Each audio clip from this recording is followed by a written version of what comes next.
Assalamualaikum warahmatullahi wabarakatuh. Jumpa kembali di channel saya Azul Yusuf Education, masih dalam materi berpikir komputasional. Baik, pada sebelumnya kita sudah belajar 4 fondasi berpikir komputasional, yaitu ada abstraction, kemudian decomposition, pattern recognition, and now we want to learn about algorithm. Saya rasa Anda sudah pernah mendengarkan algoritma.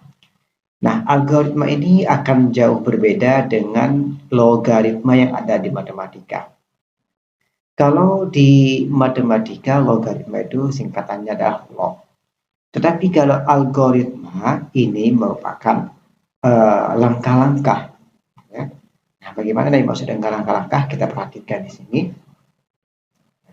Jadi algoritma ini merupakan suatu upaya dengan urutan operasi yang disusun secara logis dan sistematis untuk menyelesaikan suatu masalah agar menghasilkan suatu output tertentu. Jadi, kalau kita perhatikan definisi daripada algoritma, yaitu urutan operasi yang logis dan sistematis. Sebenarnya, kalian sudah melakukannya ketika saya menyuruh kalian semuanya berdiskusi dalam kelompok tentang dekomposisi. Di mana dalam tugas tersebut, saya mintakan untuk mengurutkan langkah-langkah sehingga bisa didapatkan satu buah solusi dari sebuah masalah. Nah, jadi secara tidak langsung Anda semuanya sudah menerapkan langkah-langkah tersebut.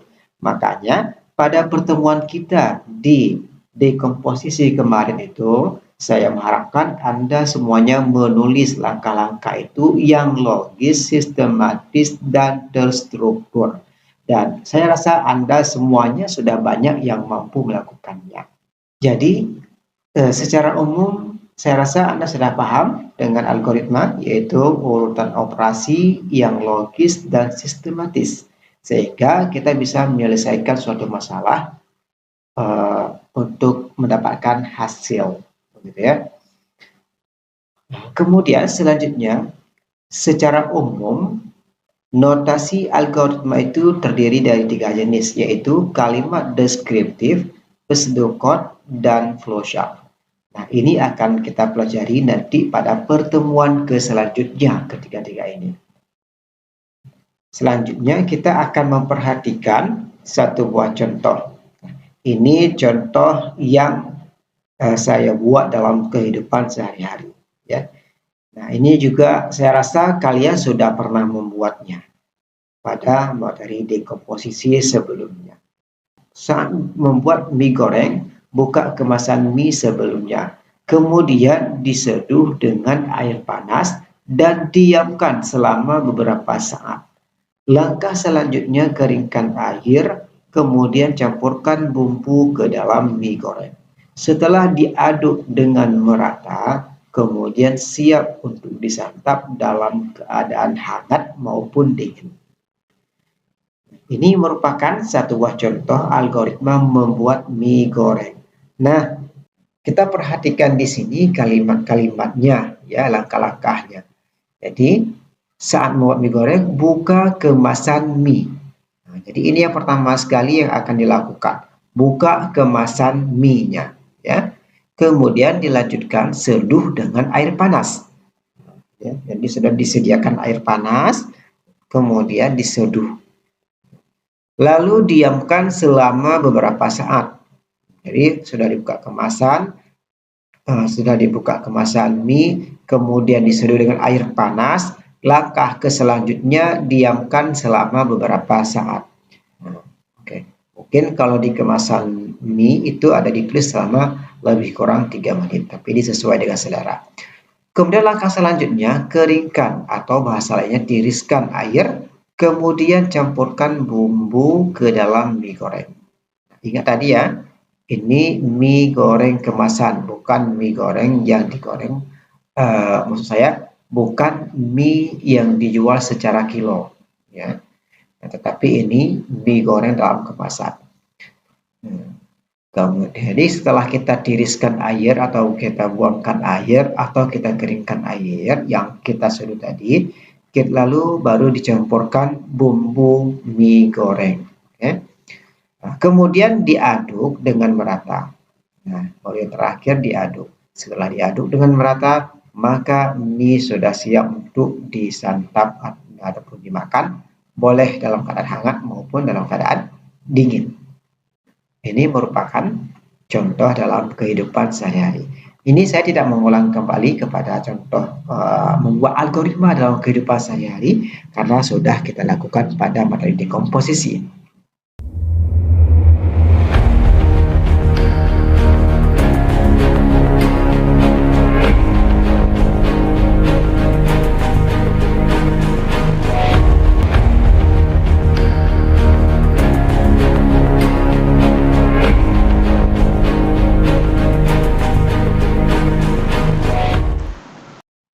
Selanjutnya, kita akan masuk dalam sesi tugas.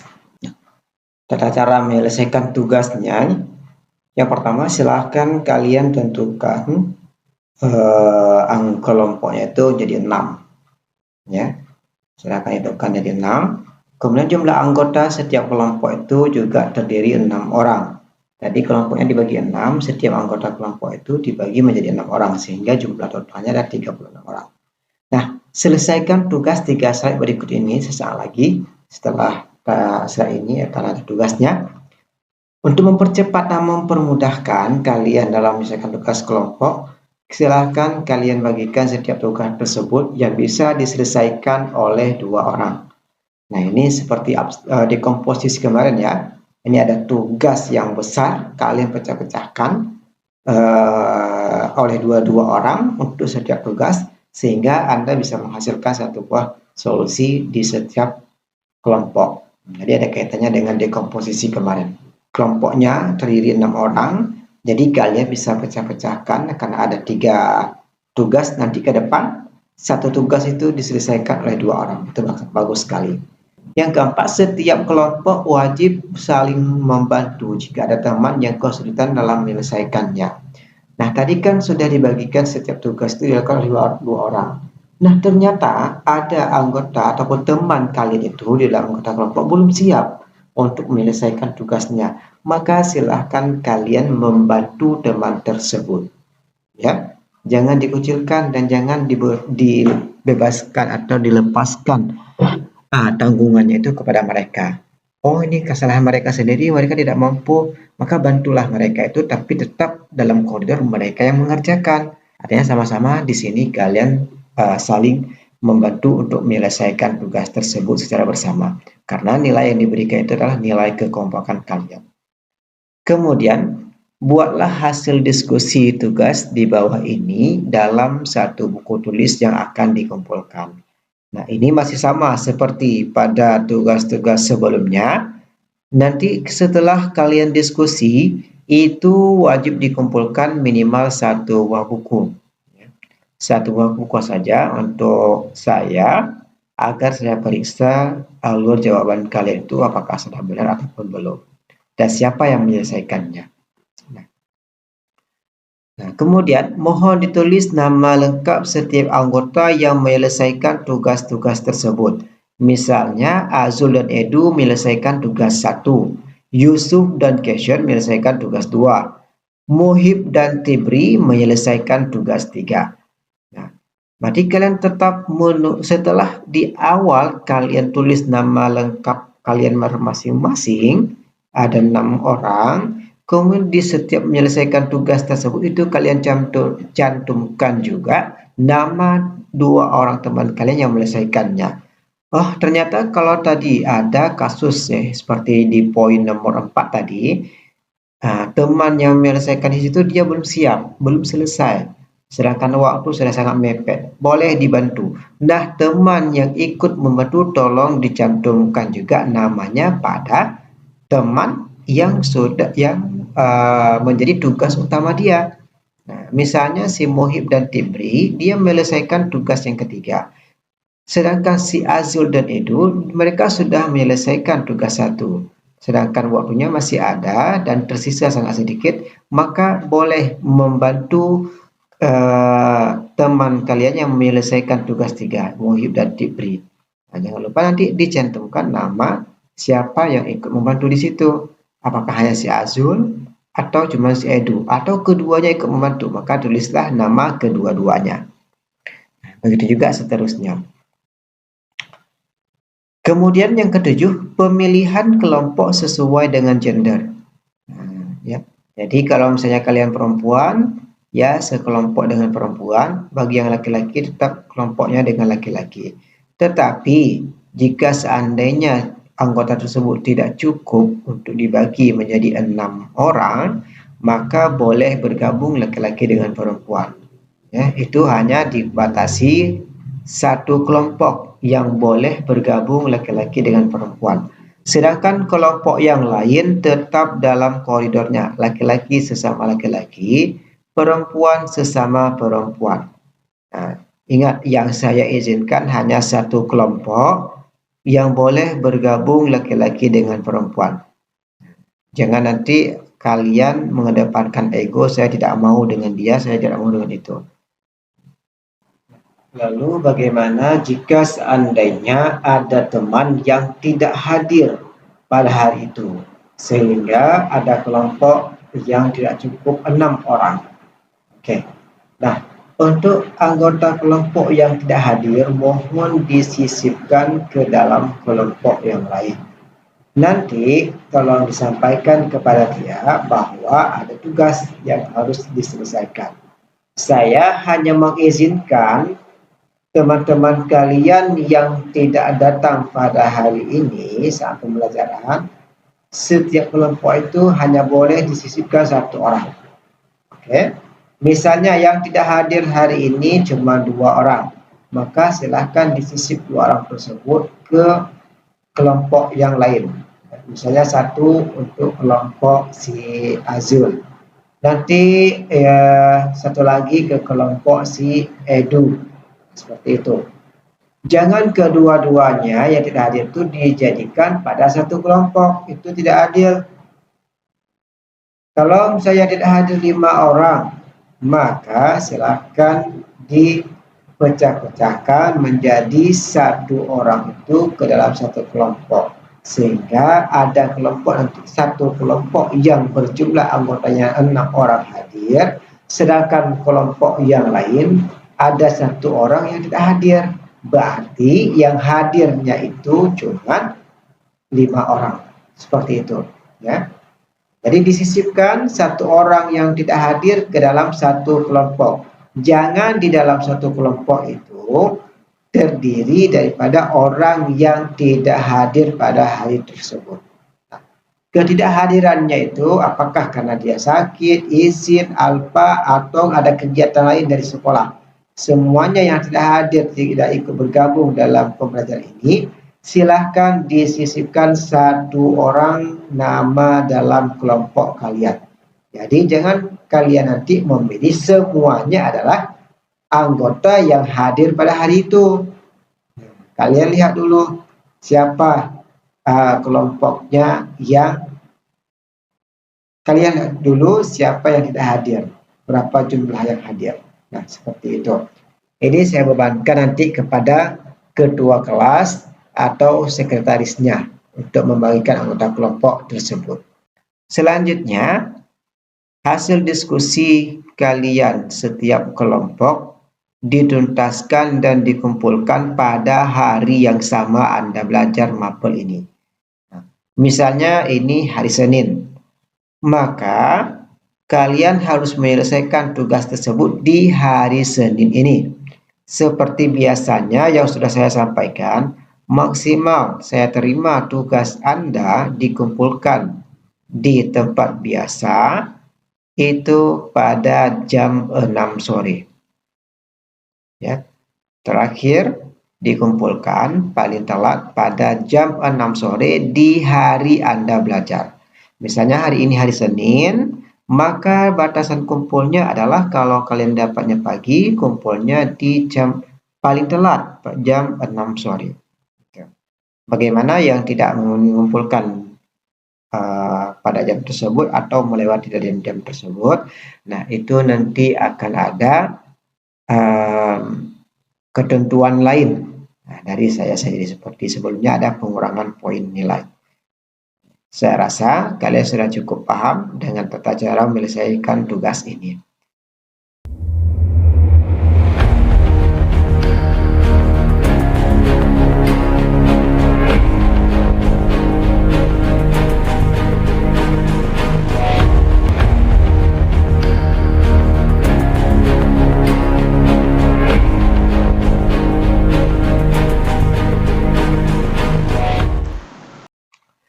Selanjutnya kita masuk ke dalam tugas. Jadi tugas ini ada 3. Ini tugas 1, ini tugas 2, dan ini tugas yang ketiga. Silahkan kalian tentukan masing-masing kelompok siapa yang menyelesaikan tugas 1, siapa yang menyelesaikan tugas 2, dan siapa yang menyelesaikan tugas 3. Itu tergantung kepada kelompok Anda masing-masing. Oke, untuk tugas yang 1, tugas pertama ini ada sebuah sedikit uraian. Silahkan kalian baca sendiri. Ini ada beberapa pakaian yang harus dipakai. Baca semuanya sampai tuntas. Bunda menurut perlengkapan tersebut agar dapat dipakai sesuai dengan urutan. Mulai dari yang paling atas. Bunda tidak mau anaknya memakai sabuk sebelum ke meja. Kalian perhatikan setiap kata-kata ini dan kalian pahami. Tantangannya adalah, ini yang menjadi soalnya, tumpukan mana saja yang harus dipilih anaknya. Oke.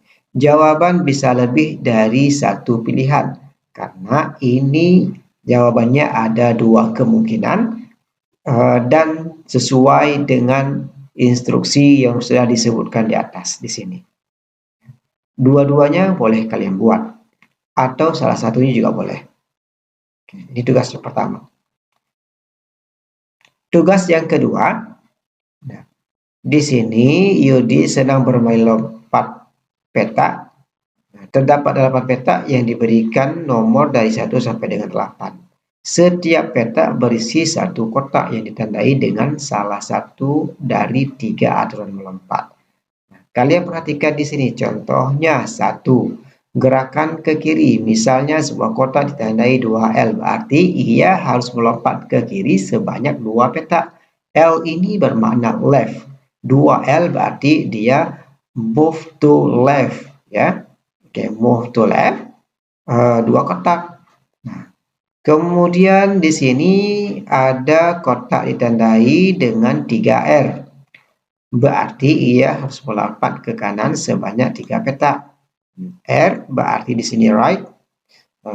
Jadi ketika kalian menemukan di dalam kotaknya R, itu kalian bergeser ke kanan sesuai dengan angka yang sudah ada di sini. Jika 2, maka 2 kali ke kanan. Jika 1, maka 1 kotak ke kanan. Silakan perhatikan baik-baik sampai dengan poin yang ketiga. Nah, diberikan 8 peta dengan kotak-kotak sebagai berikut. Ini terpahami alurnya, dibaca dengan betul-betul. Ya, jika aturan adalah 0, maka ia harus tetap pada tempatnya alias permainan berakhir. Ini yang harus kalian ingatkan. Ketiga langkah ini yang kalian lakukan dalam menggunakan kotak-kotak tersebut. Oke. Tantangannya di sini dimulai dari kotak manakah atau peta awal ini ditandai agar kemudian setiap peta dapat ditandai tepat 1 kali dan berhenti di peta dengan kotak berisi 0. Oke. Nah, silahkan nanti kalian ikuti. Ini ada instruksi 1R, 3R, 2L, dan seterusnya. Dan ini merupakan urutan kotak 1, 2, 3, 4, 5, sampai dengan 8 kotak yang disebutkan tadi. Ini tugas kedua. Tugas ketiga, nah, Patra tinggal di desa Biferal. Ia mengundang teman-temannya untuk merayakan ulang tahunnya. Namun ia hanya mengundang teman-teman yang tidak lebih dari 20 km dari rumahnya.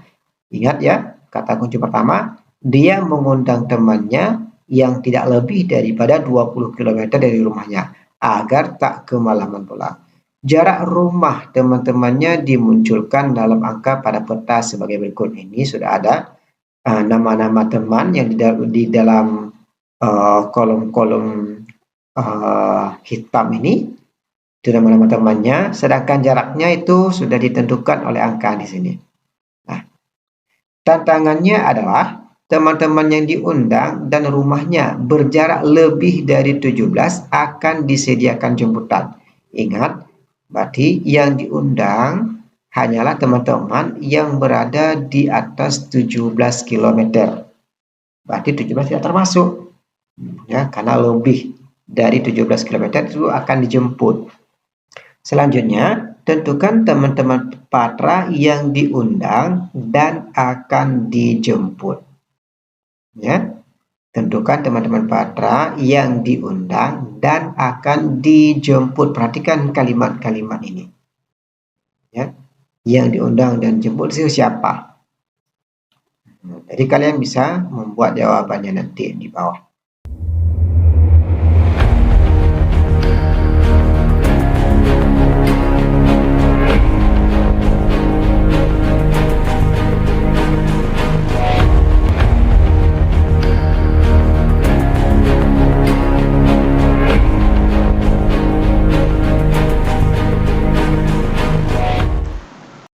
Tugas 1, Anda hanya langsung menjawab. Misalnya tadi tentang masalah pakaian. Urutan pertama yang harus dilakukan adalah misalnya celana, ya misalnya ya, celana. Kemudian yang kedua, kaos kaki. Kemudian yang ketiga, kemeja. Kemudian selanjutnya sepatu. Kemudian selanjutnya sabuk atau tali pinggang, kemudian selanjutnya celana dalam, kemudian selanjutnya baju kaos. Oke, nah misalnya seperti ini. Anda cuma mengurutkan seperti ini saja, jadi tidak perlu lagi membuat soal. Tapi jangan lupa di sini dibuat tugas 1, ya, celana, kaos kaki, kemeja, sepatu, sabuk, celana, dan kaosnya. Oke, ini langkah kerja yang pertama untuk tugas 1. Nah, selanjutnya, ini misalnya tugas 2, juga sama. Silahkan kalian buat terlebih dahulu apa yang pertama. Karena di situ tadi ada angka-angka, silahkan kalian buat untuk lebih mudah. Kita pakai huruf aja ya. A berarti kotak 1. Misalnya, lanjut ke B, kotak 4 ya. Yang C, kotak ke-7. Yang D, kotak kedua. Yang E, kotak ke-8. Yang F, kotak 6. Dan seterusnya, seperti itu. Tugas 2 itu diselesaikan di mana urutan yang pertama adalah angka 1, urutan kedua adalah 4, artinya kotak ke-4, ini kotak ke-7, ini kotak kedua, ini kotak ke-8, ini kotak ke-6. Jadi saya harapkan seperti itu. Anda langsung mau tugas seperti ini. Nah, kemudian di tugas yang ketiga, Anda langsung menjawab. Yang diundang adalah, kalian tuliskan di sini siapa. Misalnya Azul, kemudian yang kedua Yusuf, kemudian yang ketiga itu, dan question. Selanjutnya, yang dijemput 1, misalnya si question, yang kedua si Yusuf. Jadi yang diundang tadi adalah si Azul, Yusuf, Edu, dan question. Yang dijemput adalah question dan Yusuf. Maka inilah jawaban yang terakhir. Ini adalah dia yang diundang dan dijemput ya. Yang diundang dan dijemput. Di sini ada yang diundang, ada yang dijemput. Nah, tetapi yang diundang belum tentu dijemput. Nah, sedangkan yang diminta tadi adalah manakah yang diundang dan dijemput. Nah, maka jawabannya adalah si question dan Yusuf. Jadi perhatikan kepada kata-katanya setiap tugas kalian. Pahami kata-katanya ya. Nah, saya rasa ini bagian tugas kita pada hari ini. Mohon diselesaikan dengan tepat waktu sebagaimana yang sudah saya sampaikan sebelumnya. Demikian saja untuk pembelajaran hari ini tentang algoritma. Nah, kedepannya kita akan melanjutkan dengan kalimat deskriptif, pseudocode, dan flowchart. Sampai jumpa pada pertemuan selanjutnya. Assalamualaikum warahmatullahi wabarakatuh.